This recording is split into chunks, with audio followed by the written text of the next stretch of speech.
Hello అండి, welcome to Saritha's వాళ్ళు. ఈరోజు మీకు ఒక యూస్ఫుల్ టిప్ చెప్తానండి. మన ఇంట్లో ఇలా వుడ్ ఐటమ్స్, ఈ డోర్స్ వీటన్నిటికి సన్న సన్న డిజైన్లు ఉన్నప్పుడు మనం వాటిని ఆ డిజైన్లోకి డస్ట్ అది పోయి మనం క్లీన్ చేసుకోవాలంటే చాలా ఇబ్బంది పడిపోతూ ఉంటాం. అలాంటప్పుడు మనం ఇంట్లో ఈ విధంగా అయితే చేసుకుంటే కనుక నీట్గా మనం క్లీన్ అయితే చేసుకోవచ్చండి. మనం వాడి పడేసే బ్రష్లు ఉంటాయి కదా, ఆ బ్రష్ తీసుకొని పై పార్ట్ వరకు కట్ చేసుకోవాలి. కట్ చేసుకొని ఆ కింద పుల్ల ఉంటుంది కదా, ఆ పుల్లని ఆ పై పార్ట్కి కాల్చి అంటించుకోవాలి. అంటించుకుంటే బాగా స్టిక్ అయిపోయిందండి.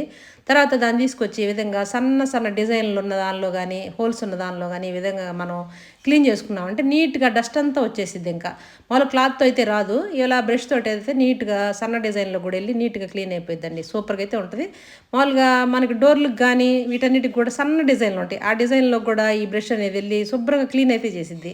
మన ఇంట్లో ఎటువంటి వుడ్ వస్తువులు ఉన్నా సరే నీట్గా క్లీన్ చేసుకోవడానికి చాలా బాగా ఉపయోగపడుద్ది. మనం వేస్ట్గా పడేసే వస్తువులతో ఈ విధంగా తయారు చేసుకుని కనుక క్లీన్ చేసుకుంటే సూపర్గా అయితే ఉంటుంది.